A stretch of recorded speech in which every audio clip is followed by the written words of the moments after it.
ఈ లోక్సభ ఎన్నికల్లో ఏ పార్టీకి ఎన్ని సీట్లు అనే విషయంలో ఒక్కో సర్వే ఒక రకంగా చెప్తున్నది. ఓవరాల్గా అన్ని సర్వేలు చెప్తున్నది ఒక మాట ఉన్నది. అది తెలంగాణలో కాంగ్రెస్కు ఎక్కువ లోక్సభ స్థానాలు రాబోతున్నాయని, ఆ తర్వాత బీజేపీ, మూడో స్థానంలో బీఆర్ఎస్. ప్రశాంత్ కిషోర్ లెక్క ప్రకారం అయితే బీఆర్ఎస్కు 1, 2 అని కూడా అనలేదు ఆయన. బీజేపీ వర్సెస్ కాంగ్రెస్ అన్నారు, బీజేపీకి గణనీయమన్నారు. పోయినసారే బీజేపీకి 4 ఎంపీలు ఉన్నాయి, ఈసారి అదనంగా 1 వచ్చే అవకాశం ఉందని న్యూస్ ఎక్స్ సర్వేలో వెల్లడైంది. కాంగ్రెస్కు 8 లోక్సభ స్థానాలు రాబోతున్నాయని, ఆంధ్రప్రదేశ్లో తెలుగుదేశం జనసేన కూటమికి ఎక్కువ స్థానాలు రాబోతున్నాయని, పార్లమెంట్లో జనసేన ఖాతా ఓపెన్ చేయబోతున్నదని ఈ సర్వే చెప్తున్నది. దీంతోపాటు కేంద్రంలో నరేంద్ర మోదీ అధికారంలోకి రాబోతున్నారని, 380 స్థానాలు ఎన్డీఏకు రాబోతున్నాయని చెప్పింది. ఇండియా కూటమికి 109 స్థానాలని, కాంగ్రెస్కు 50 స్థానాలు కూడా రావని ఈ న్యూస్ ఎక్స్ అనే ఒపీనియన్ పోల్ చెప్పింది. అయితే ఓటు పర్సెంటేజీ, సీట్లు ఇవన్నీ ఒక అంశం అయితే కనుక, ఈ సర్వేలు ముందే రావడం వలన ప్రజాభిప్రాయం ఎట్లా ఉందనేది కొన్నిసార్లు స్పష్టంగా, కొన్నిసార్లు అస్పష్టంగా ఉంటుంది. కానీ ఇక్కడ రేవంత్ రెడ్డి చేసిన ఒక వ్యాఖ్య, 5 లోక్సభ నియోజకవర్గాలలో బీఆర్ఎస్ బీజేపీకి అనుకూలంగా ఉన్నది, వాళ్ళు గెలిచే విధంగా ప్లాన్ చేస్తున్నది అని జనజాతర సభలో రేవంత్ రెడ్డి చెప్పడం.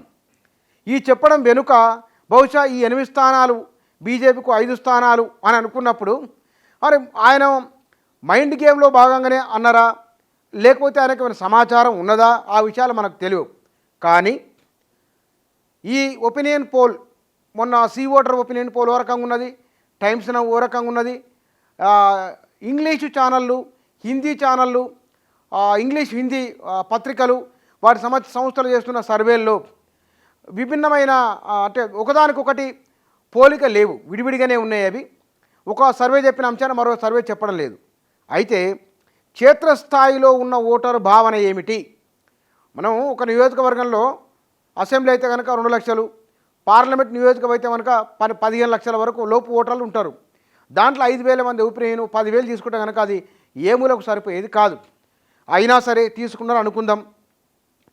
ఈ సర్వేలలో భిన్నాభిప్రాయాలు ఉన్నప్పటికీ కూడా తెలంగాణలో కాంగ్రెస్కే ఎక్కువ లోక్సభ స్థానాలు రాబోతున్నాయి.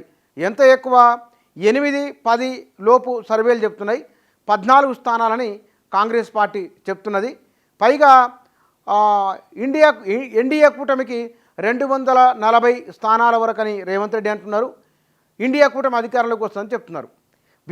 వారికి ఉన్న అంతర్గతంగా వచ్చిన సమాచారమా, లేకపోతే కాంగ్రెస్ పార్టీ దేశవ్యాప్తంగా సర్వే చేస్తున్నదా మనకు తెలియదు. కానీ కాంగ్రెస్ పట్ల సానుకూలంగా ఉన్న ఓటర్లు మౌనంగా ఉన్నారా?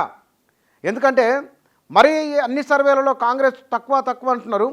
ఈ తక్కువ అనేది ఎన్నికల నాటికి పబ్లిక్ పర్సెప్షన్ ఎట్లా ఉండబోతున్నది, నిరుద్యోగము, ధరల పెరుగుదల, ఈ 2 చాలా సీరియస్ విషయాలుగా ఉన్నాయి. కాబట్టి నరేంద్ర మోదీ పట్ల అభిమానం ఉన్నది, నరేంద్ర మోదీ బలమైన నాయకుడు అనే భావన ఉన్నది.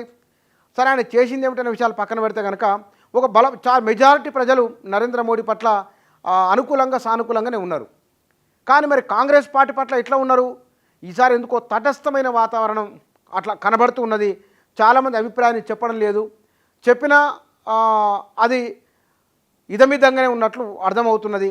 కాబట్టి ఇక్కడ ఈ సర్వేలు ప్రాంతాల వారీగా తీసుకున్నప్పుడు దక్షిణ భారతదేశంలో బీజేపీకి తక్కువ హోల్డే ఉన్నాయి, ప్రాంతీయ పార్టీలకు ఎక్కువ హోల్డ్ ఉన్నాయి.